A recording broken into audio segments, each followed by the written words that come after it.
അമ്മേ, മോളെ,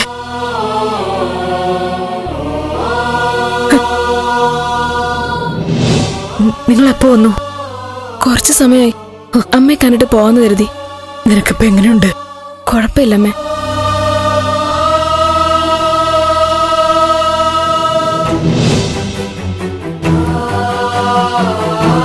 ഗിരി ചായ കുടിച്ചല്ലോ അല്ലേ? ആ, കുടിച്ചു. ആ, അല്ല, വക്കീലിനെ കണ്ടിട്ടെന്ത് പറഞ്ഞു? കണ്ടു.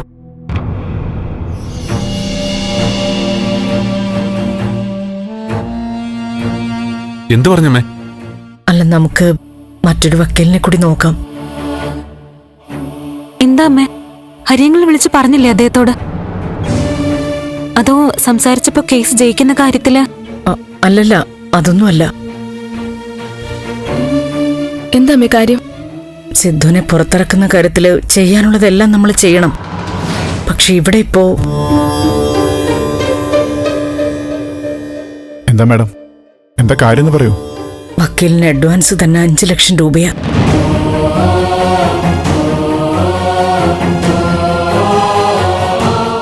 അഡ്വാൻസ് 5 ലക്ഷം രൂപയോ? രംഗനാഥൻ വക്കീല് സാധാരണ വാങ്ങുന്നതിലും കുറവാണിത്. പക്ഷേ നമ്മളെ സംബന്ധിച്ചിപ്പോ വിഷമിക്കണ്ട, നമുക്കെന്തെങ്കിലും. ഇല്ല, ഗിരി ഇതിനു വേണ്ടി പൈസ കണ്ടെത്താൻ നോക്കണ്ട. നിങ്ങൾക്ക് നിങ്ങളുടെ കാര്യങ്ങളുണ്ട്. അതുമല്ല, ഇതൊരു ചെറിയ തുകയല്ല. ഗിരി ഇതിനിടയ്ക്ക് തന്നെ പലതും ചെയ്തിട്ടുണ്ട്. ഞാൻ ഗിരി ഇരിക്കുമ്പോ ഫീസിന്റെ കാര്യമൊന്നും പറയണ്ടെന്ന് കരുതിയതാ. ചന്ദ്രോത്തിന്റെ പഴയ അവസ്ഥയാണെങ്കിൽ 5 ലക്ഷം എന്ന് പറയുന്നത് ഒരു നിസ്സാരമായ തുകയാ. അടുത്ത നിമിഷം തന്നെ 5 ലക്ഷം ട്രാൻസ്ഫർ ചെയ്യും. ബന്ധുക്കളുടെ വിവാഹത്തിനൊക്കെ സമ്മാനം കൊടുക്കുന്നത് പോലും വലിയ തുകയാ.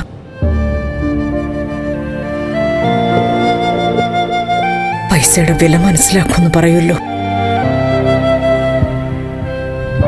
1 രൂപയുടെ പോലും വില മനസ്സിലാക്കുക ഇപ്പോ.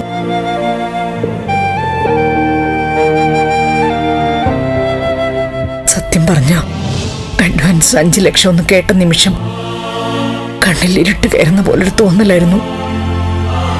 വിഷമിക്കണ്ടമ്മേ, നമുക്ക് നോക്കാം. എങ്ങനെ നോക്കാന്നാ മോനെ?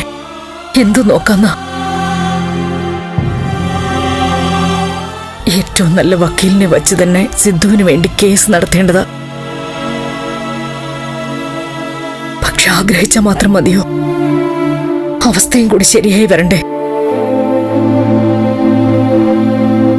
ഒരസുഖം വരുമ്പോ കാശിന്റെ കുറവ് കാരണം നല്ല ചികിത്സ കൊടുക്കാൻ പറ്റാതെ വരുന്നത് പോലെ ഇതും.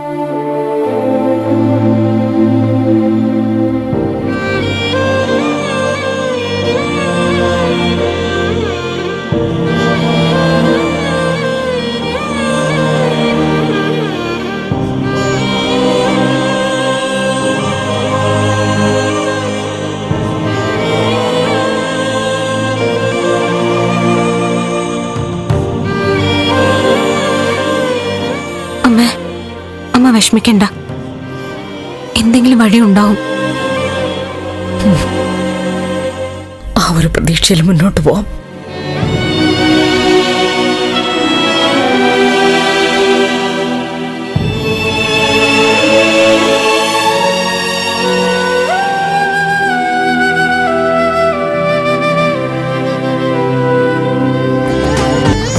കുടുംബങ്ങളിൽ കൂട്ടുകൂടിയ 10 വർഷങ്ങൾ.